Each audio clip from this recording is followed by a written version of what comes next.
Hello students, welcome to the online classes. Today is the time to start our exercise to check our previous learning based on 2 videos. तो प्यारे बच्चों, आज वक्त है कि हम जो भी हमने पहले सीखा है, जो भी हमने प्रीवियस वीडियोस में सीखा है, उसको हम चेक करें कि हमने कितना सीखा है. So we will start our exercise, that is 5.1, and the questions are like कि identify the variables and the constant in the following algebraic expression. जैसे देखिए, मैं सारे क्वेश्चन तो नहीं सेलेक्ट करूंगा, लेकिन मैं आपको एक एक आइडिया दे दूंगा जिससे कि आप एक्सरसाइज बहुत ही इजीली स्टार्ट कर सकते हैं. I have taken questions from exercise 5.1 and these questions are, I want to take 1 का मैं बी सेलेक्ट किया हूँ. ठीक है, 1 के बी में क्या है, like it is given that कि 5k square x minus 2k plus 3. This is the question and question is saying कि identify the variable and constant. आपको variable और constant identify करना है. तो variable इसमें कहाँ है, आपको 2 कॉलम बनाना है. फर्स्ट कॉलम बनाना है variable का और सेकंड कॉलम बनाना है. सेकंड रो में आपको क्या लिखना है, constant लिखना है. ठीक है, तो क्या variable है देखिएगा, these are the variables, this is the variables. ठीक है, तो आपको k square x and k these are the variables. और जो आपको नंबर दिख रहा है, ये दिख रहा है क्या है, 5, 2 and 3 these are the constants. You can match the answers from your book.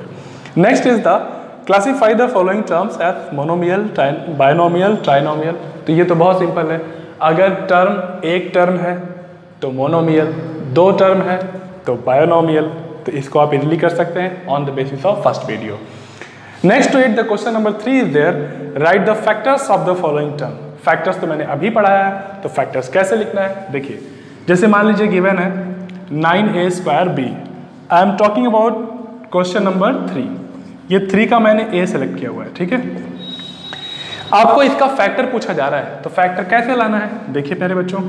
आपको सबसे पहले आपको इसको प्राइम फैक्टराइज कर देना है. दैट इज लाइक कि 3 into 3 और a का मल्टीप्लाई आपस में 2 बार है और 1 बार b का है. तो प्राइम फैक्टराइजेशन करने के बाद मैंने आपको क्या सिखाया है कि हर एक आइटम फैक्टर है. ठीक है, आई एम सॉरी, मुझे वीडियो पास करना पड़ा. एक्चुअली मैंने कॉफ़ी रखा हुआ था, जल गया. ठीक है, तो कोई बात नहीं, आइए स्टार्ट करते हैं.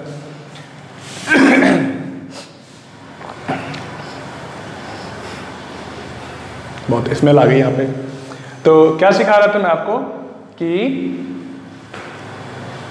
पूरा सीक्वेंस खराब हो गया. मैं आपको सिखा रहा था कि हाँ, इसका फैक्टर निकालना आपको मैं सिखा रहा था. तो फैक्टर कैसे आएगा देखिएगा. ये भी डिस्चार्ज हो गया, इसको चेंज करो. आपको पहले इसका प्राइम फैक्टर से लिख देना है. उसके बाद आपको क्या करना है आपको कि आपको सेलेक्ट करना है इसके फैक्टर कौन कौन है. 3 इज द फैक्टर, ये अकेला भी फैक्टर है. अगर आप a को सेलेक्ट करोगे, a भी फैक्टर है. अगर आप इसको कंबाइन कर दोगे, a स्क्वायर, ये भी इसका फैक्टर है. आप किसी को भी कंबाइन कर दो, a b को कंबाइन कर दो, 2 को नहीं, आप 3 को कंबाइन कर दो, वो सारे जितने भी आंसर आएंगे वो सारे क्या होंगे, गिवन आइटम के फैक्टर्स होंगे. डिपेंड करता है आपके क्वेश्चन, आपके आंसर में कितना आपसे पूछा जा रहा है. ठीक है, इसके बाद जो नेक्स्ट पार्ट है that is the identify the constant term from the following algebraic expression. तो कांस्टेंट टर्म बेटा क्या है, ऐसे टर्म मतलब मैंने सिखाया आपको फैमिली जो प्लस और माइनस से अलग होते हो. देखिएगा क्वेश्चन नंबर 4 यहाँ पे मैं नीचे दिखाता हूँ. 4 का a, it is clearly given that p cube minus 9. आपसे क्या पूछा गया कि आप बताओ कांस्टेंट टर्म क्या है. पहले ये सोचो कि टर्म क्या है. ये जो भी सेपरेशन है प्लस और माइनस से जो अलग हो रहा है वो एक एक फैमिली है. एक एक फैमिली मतलब एक एक टर्म. और एक टर्म में हो सकता है कि कांस्टेंट सिर्फ अकेला हो, तो ये देखिएगा ये कांस्टेंट टर्म है. ऐसे ही आप 4 के बी में देख सकते हैं. 4 के बी में लास्ट में आपको -10 दिखेगा, अकेला कांस्टेंट टर्म है. ठीक है,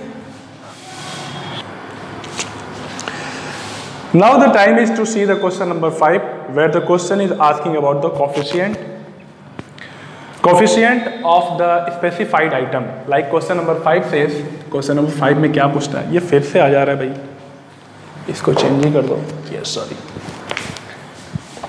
क्वेश्चन नंबर 5 से कि कोफिशिएंट ऑफ के क्यूब, मैं ए बता रहा हूं 5 का ए, ठीक है, पूरा क्वेश्चन मेंशन करता हूं मैं।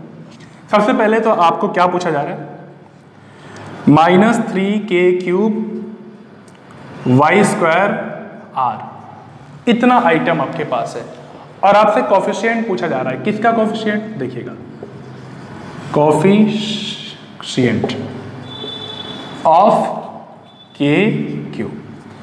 मैंने आपको दो तरीका बताया, एक तरीका बताया है दैट इज द ओरल, कि अगर k³ का कोफिशिएंट पूछा जा रहा है तो k³ को छोड़ दो, बाकी सब उसका क्या है, कोफिशिएंट है।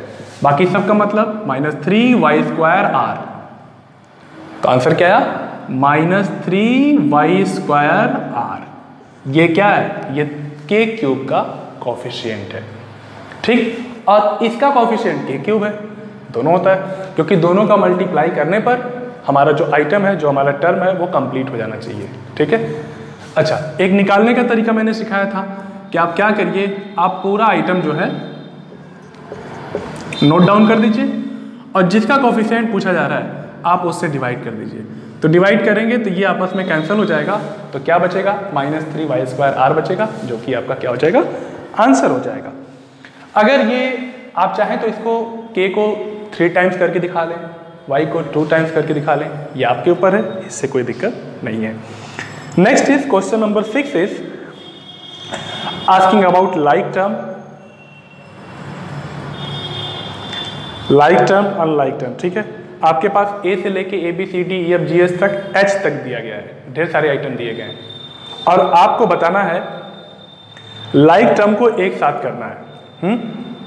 उसमें कितने लोग हैं जो एक जैसे हैं, जिनका वेरिएबल और उनकी पावर अगर सेम है तो उनको आपको एक साथ करना है, ठीक है। तो आइए कर ही देते हैं, क्यों छोड़े, इसको भी समझ लेते हैं। सबसे फर्स्ट आइटम देखिए क्या क्या चीजें गिवन है, मैं क्वेश्चन नंबर 6 के सारे कंपोनेंट लिख देता हूं। ए पार्ट में क्या दिया है, that is the -6a² b², ठीक है।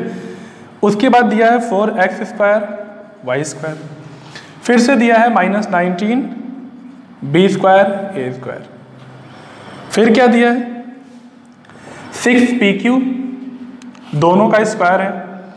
उसके बाद दिया है -y² x², ठीक है। और क्या दिया है, और भी बहुत कुछ दिया है। तो मेरा आंसर, मेरा सॉल्यूशन इतने से आपको समझ में आ जाएगा। देखिए ये a² b² यहाँ है, यहाँ भी a² b² है। देखो ऑर्डर जो चेंज है, जो आगे पीछे है, उससे कोई दिक्कत नहीं है। वाई, बिकॉज चाहे a × b कहो चाहे b × a कहो, दोनों का मतलब तो सेम होता है, तो आगे पीछे से कोई दिक्कत नहीं है। ये अभी भी क्या है, these are the like terms, तो इनको हम एक लाइन में लिखेंगे, इन दोनों को।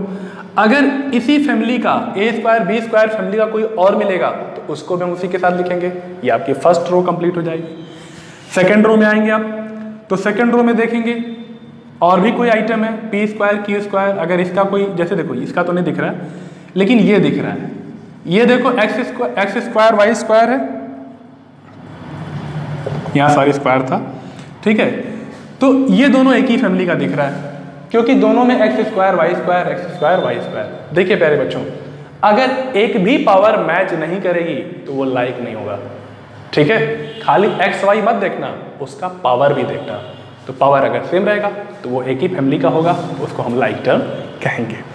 लास्ट है डिग्री। डिग्री मैंने क्या बोला था, maximum power of term of variable, मतलब maximum power of variable in a term, ठीक है। एक्सप्रेशन देखिएगा पूरा, मैं एक क्वेश्चन तो करके दिखाऊंगा ही आपको, ये मेरी ड्यूटी है, जिसके बेसिस पे आप बाकी के क्वेश्चन बहुत ही अच्छी तरह कर सकें। सॉरी,